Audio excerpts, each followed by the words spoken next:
Dr.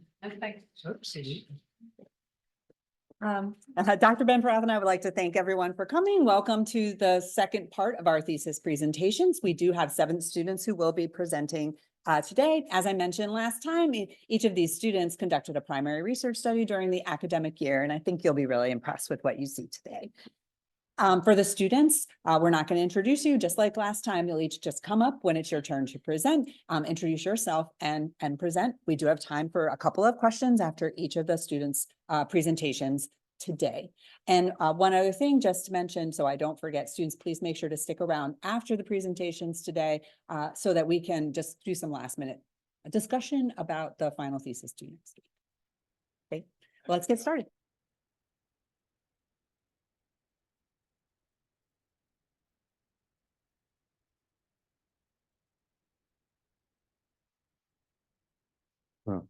All right. All right. Hello, everybody. I'm Sam Pasco, and my thesis is titled Above the Fold, Defining Newsworthiness with Artificial Intelligence. To begin, what is above the fold? Well, the most important news is placed on the front page of a newspaper, but a newspaper is usually folded and only half the front page is visible or above the fold.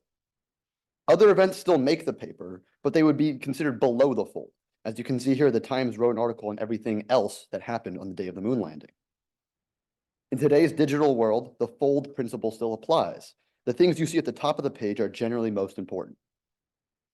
This connects with 3 core communication concepts: newsworthiness, if something is worth telling others of; news values, theorized in 1965. News values are a series of attributes that every news story has to some degree; and news gatekeeping. Newspapers are finite. Some stories that are newsworthy do not make the paper due to space restrictions, as all stories compete against one another to be read. This is both a process and a specific role that traditionally an editor-in-chief plays.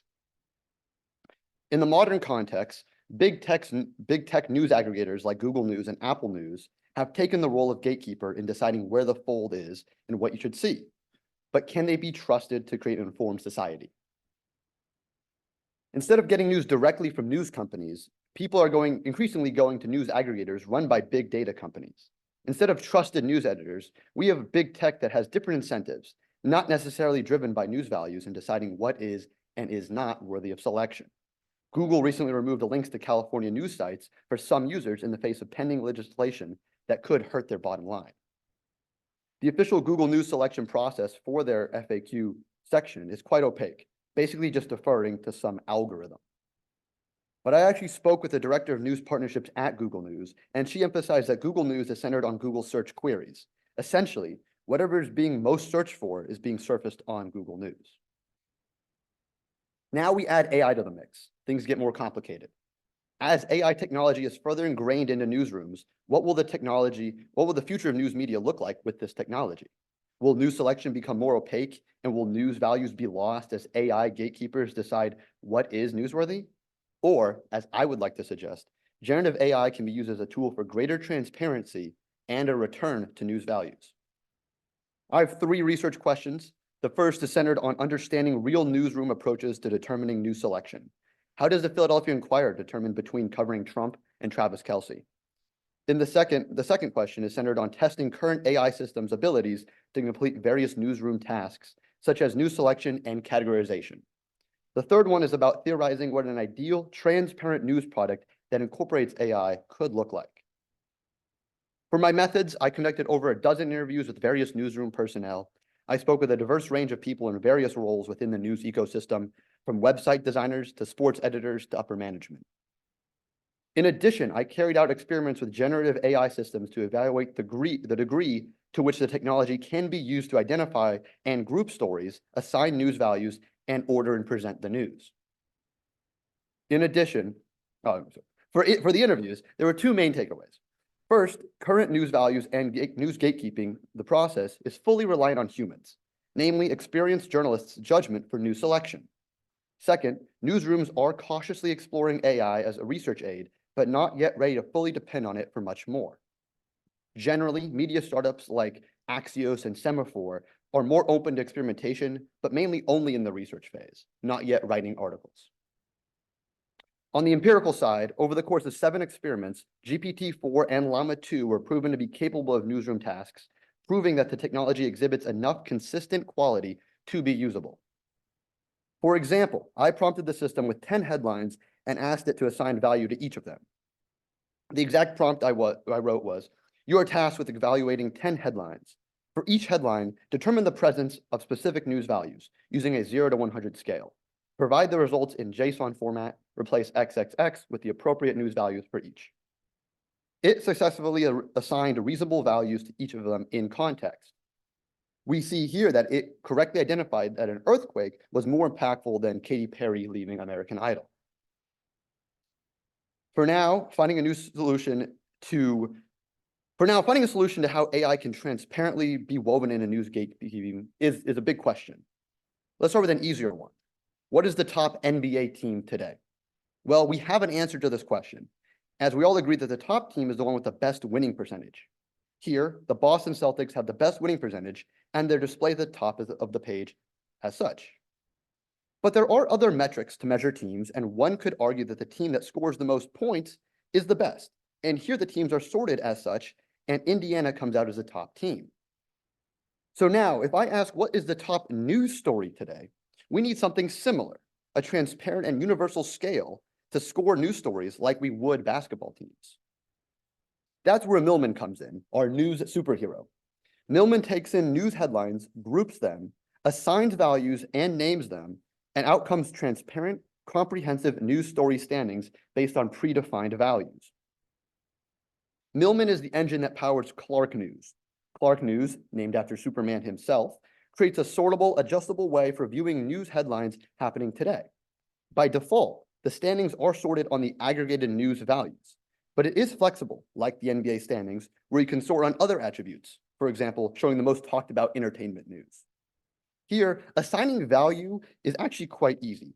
It's more dependent on using the same LLM system with consistent and clear examples to what a story with a 90 impact looks like. The hardest part in creating this is actually the initial grouping. Even Google News struggles with grouping. For example, in their coverage of Caitlin Clark being drafted into the WNBA, they misidentified an article about Iowa TV rankings into her news subset. While Clark did play in the game, the article is not about her being drafted to the WNBA. In fact, it doesn't even mention Clark or WNBA at all. So the article misidentification is artificially inflating her story's coverage metrics by counting a story that isn't part of her story cluster. While that might not be a big deal for Google News, it's crucial for Clark News, where the coverage metric is powered directly by how many sources wrote a story on the topic. So Millman's approach is inspired to approach this top challenge by the popular mobile game Agario. In the game, individual bubbles compete and grow in size by eating other bubbles. What this means for Millman is that we implement an agent-based modeling approach for news candidate generation. Individual stories are represented as blobs that can interact with one another. When two stories discuss the same topic, they merge into a larger blob and then continue to engage with other story blobs. If the stories are not similar, they bounce off each other and seek other targets. This process continues until all blobs have reached their maximum potential size, which might consist of a single standalone story or a conglomerate of multiple stories grouped together. Now for the implications. Why is a new system needed? Well, because due to the internet and news globalization, there is substantially more news than when news values were first theorized. A single trusted editor doesn't have the time to comb through all the news and social media posts and assign value. Second, doesn't Google News already do this? While any story can be found on Google News, their selection process is tied to profit and search engagement. Clark News, on the other hand, news values are central, not ad dollars. Third, can this be done with today's technology? Yes. AI enables newsrooms to move beyond mere machine learning grouping algorithms. With AI, it is possible to implement a news aggregator system that operates on a transparent set of diverse values rather than ad dollars. Thank you.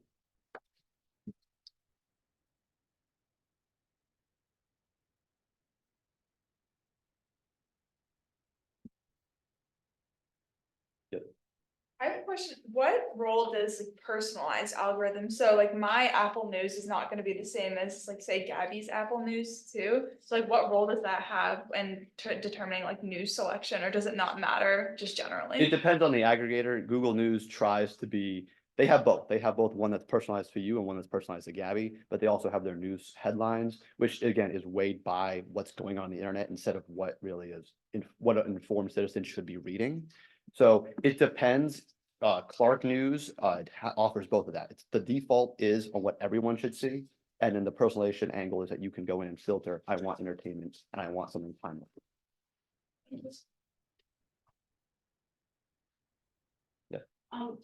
I might be assuming correctly, but Clark News is your model, right? Yes, that's a new thing I made up. Yes, it's fantastic. This is really interesting. Thank Do you. you Named have after plans to like circle?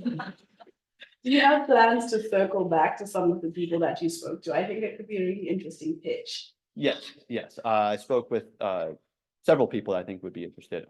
I planned, I guess, send them all thank yous. So I'll definitely include the link to in that. That's neat.